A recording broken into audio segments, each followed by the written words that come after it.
Hello সবাইকে, আসসালামু আলাইকুম। কয়েকদিন ধরেই টানা বৃষ্টি পড়ছে, কমার কোনো নামই নেই।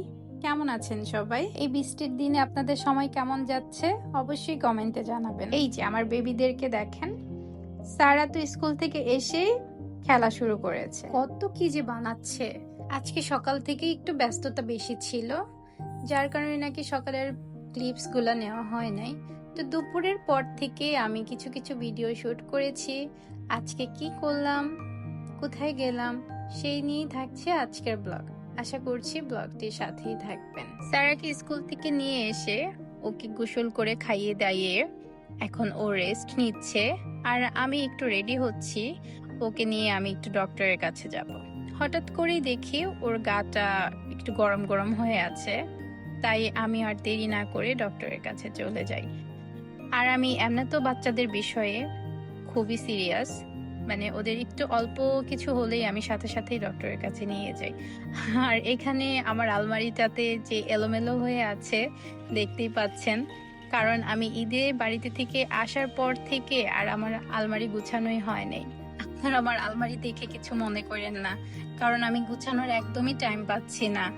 এদিকে বাসায় আজকে কতদিন হয়েছে বুয়া আসতেছে না, আর আমি নতুন করে হেল্পিং হ্যান্ড নিচ্ছি না, কারণ আবার একটা নতুন হেল্পিং হ্যান্ড নিব, তাকে আবার কাজ শেখাতে হবে। আর এই আপাতত চলে আসবে, যার কারণে নাকি একটু অপেক্ষা করছি। আর এরই মাঝে বের হয়ে গিয়েছি, আর এখানে দেখতেই পাচ্ছেন অনেক গাড়ি দাঁড়িয়ে আছে, কারণ দেশে অনেক জ্বালানি সংকট চলছে, তেল পাচ্ছে না, তাই এখানে গাড়ির লাইন ধরে আছে। আর আজকে আমার শরীরটা বেশি একটা ভালো যাচ্ছে না, খুব টায়ার্ড লাগছে। আর তার চেয়েও বেশি টেনশন লাগছে আমার স্যারের হেলথটা কেন এত খারাপ হয়ে গেল। কারণ ওকে তো আমি স্কুলে পাঠালাম, ভালোই ছিল, এখন হঠাৎ করে কি হলো সেটাই আরো টেনশন দিচ্ছে। বাইরের ওয়েদারটা দেখেন, বৃষ্টির পরে কিন্তু বাইরের ওয়েদারটা দেখতে আমার খুবই ভালো লাগে। বৃষ্টি আসার আগ মুহূর্তে একরকম, বৃষ্টি এসে গেলে তখন লাগে আরেক রকম। আকাশ দেখতে দেখতে চলে এসেছি। আমি সারাকে সবসময় ল্যাবেটেই দেখাই, কারণ ল্যাবেটটা আমার বাসার কাছে।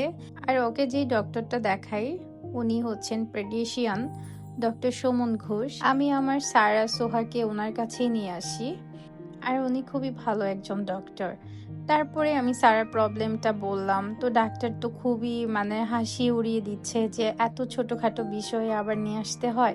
কিন্তু ওই যে মা তো আমি, আমার তো চিন্তাই হয়, তাই না? এখন জানেন, এখন ডক্টর বলছে যে এটা কোনো ব্যাপার না, সামান্য কিছু। তারপরও কেন যেন আমার তাও মন খুঁতখুত করছে, যে মনে হলো কি হয়তো ঠিকভাবে দেখতে পাচ্ছে না। তারপরে ডক্টর দেখিয়ে এখন বাসায় চলে যাচ্ছি। আর এখন তো দেখা যায় সন্ধ্যার পরে 6টার পরেই মার্কেট বন্ধ হয়ে যায়।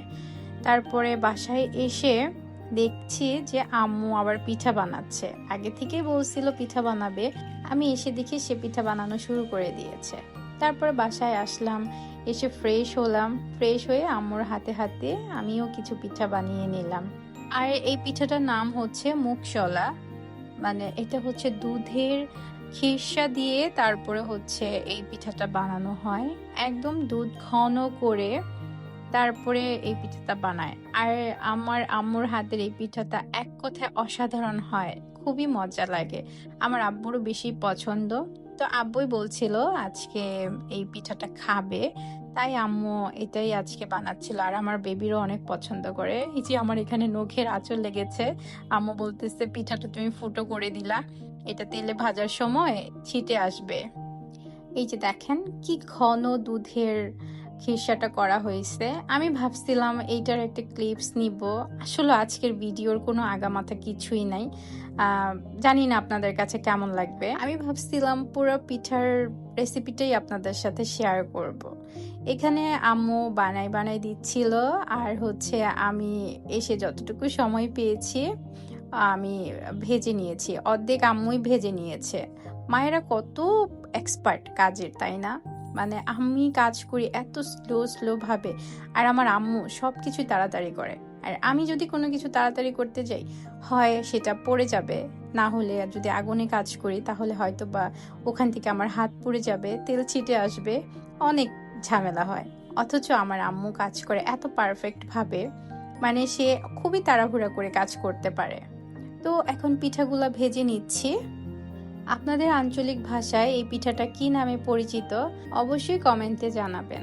পিঠাটাকে ভালো করে ব্রাউন করে ভেজে নিচ্ছি, মানে একটা সুন্দর কালার না আসা পর্যন্ত ভাজতে হবে। আর এটা মিডিয়াম হিটে ভাজতে হবে, বেশি তাড়াহুড়া করলে পুড়ে যাবে। আর এই কাজটা আমি ভালো করেই করতে পারি, কারণ আমি তাড়াহুড়ার কোনো কাজ করতে পারি না, তো তাই আমার ভাজতে ভালোই লাগে। একটু বাইরে থেকে আসলে কিন্তু মনটা অনেক ভালো হয়ে যায়। তার উপরে হঠাৎ করে তাকিয়ে দেখি, কিচেনের বাইরে দেখি, আকাশের দিকে তাকিয়ে দেখি চাঁদের আলো দেখা যাচ্ছে। আর আমি তো চাঁদ দেখতেও আমার অনেক ভালো লাগে। তো আমার পিঠাগুলো ভাজা নিয়ে হয়ে গিয়েছে, পিঠা ভেঙে দেখাই। খাওয়াতে তো আর পারবো না, জাস্ট ভেতরের পুরটা দেখেন, এত স্মুথ হয়, এত সফট আর এত ইয়ামি, দারুণ খেতে হয় এই পিঠাটা। আমার বাবুরা এই পিঠাটা খুব পছন্দ করে। বাইরে থেকে আসা হয়েছে, তেমন নাস্তা করা হয় নাই, তাই সবাই মিলে এখন একটু পিঠা খাবো। বাবুদেরকেও পিঠা দিয়ে আসছি। পিঠার সাথে আমরা চাও খেয়েছি, কিন্তু ওইটার ক্লিপস নেওয়া হয় নাই। এরপরে নাস্তা টাস্তা করে এখন চলে এসেছি কাজে, কারণ যাওয়ার সময় খুবই তাড়াহুড়া করে গিয়েছি। আর এসে কিছু কাজ ছিল, এখন মেশিনে কাপড়গুলো দিয়ে দিচ্ছি। বাচ্চাদের ইউনিফর্ম, তারপরে আরো টুকিটাকি কাপড় ছিল, ওগুলা এখন মেশিনে দিয়ে দিব।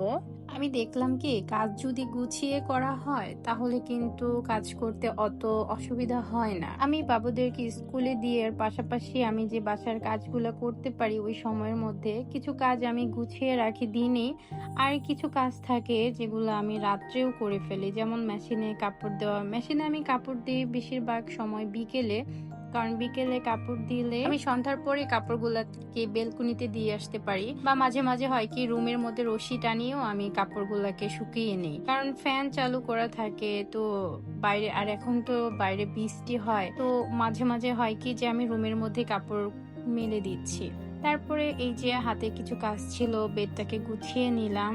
তারপরে এখন বাচ্চাদের কাপড় অগোছানো হয়েছিল, তাই কাপড়গুলো ভাঁজ করতেছি আর আপনাদের সাথে একটু শেয়ার করছি। ভিডিওর এই পর্যায়ে এসে আমি কিছু মিষ্টি আপুদের কমেন্টস পড়ে নিব।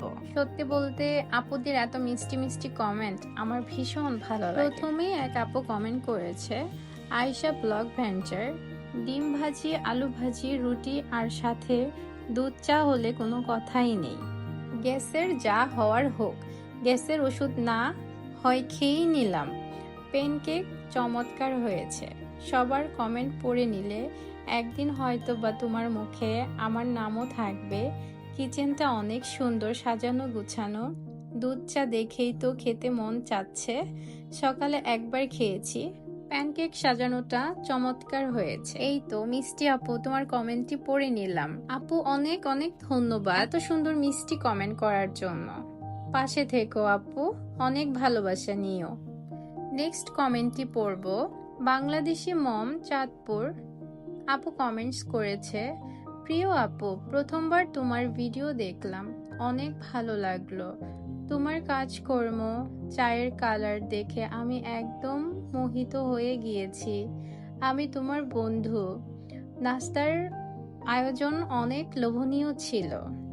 অনেক ধন্যবাদ আপু এত সুন্দর কমেন্টস করার জন্য আর আমার বন্ধু হওয়ার জন্য।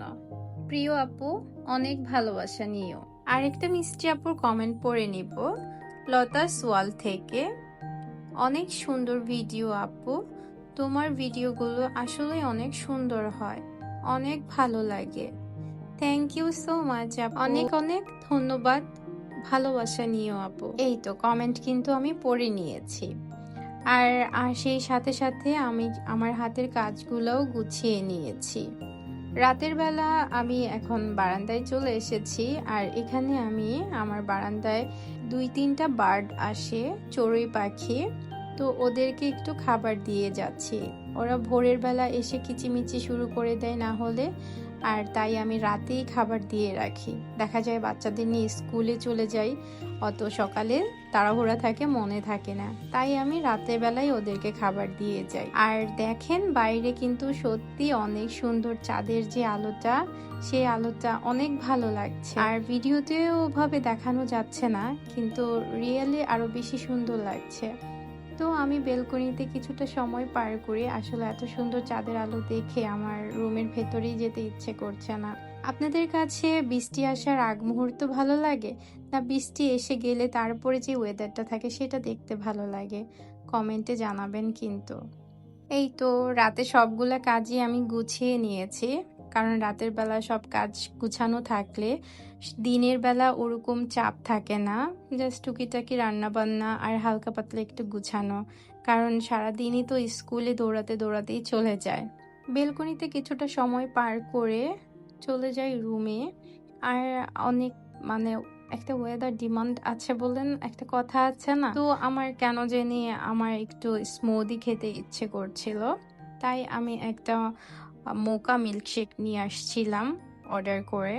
তো এখন আমি সব রুম টুম গুছিয়ে একটু বসে আরাম করে এই মিল্কশেকটা খাবো। যদিও ওয়েদার অনেক ঠান্ডা, আর এই ঠান্ডার মধ্যে ঠান্ডা খেলে আমার অনেক ঠান্ডা লেগে যাবে জেনেও তারপরও আমি এটা অর্ডার করেছি, কারণ খুব খেতে ইচ্ছে করছে। আজকের এই হাবিজাবি ব্লগটা আপনাদের কাছে কেমন লেগেছে কমেন্টে জানাবেন। যদিও ভালো হয় নাই, কারণ এই ব্লগের কোনো আমি আগামাথা খুঁজে পাচ্ছিলাম না, আমার ভয়েস দিতেও কষ্ট হচ্ছিল। যাই হোক, তারপর টুকিটাকি একটা দিন শেয়ার করেছি। কেমন লেগেছে কমেন্টে জানাবেন। দেখা হবে নেক্সট আরেকটি ব্লগে। সেই পর্যন্ত সবাই ভালো থাকবেন, সুস্থ থাকবেন, নিরাপদে থাকবেন। আবার দেখা হবে। অনেক ভালোবাসা। আল্লাহ হাফেজ।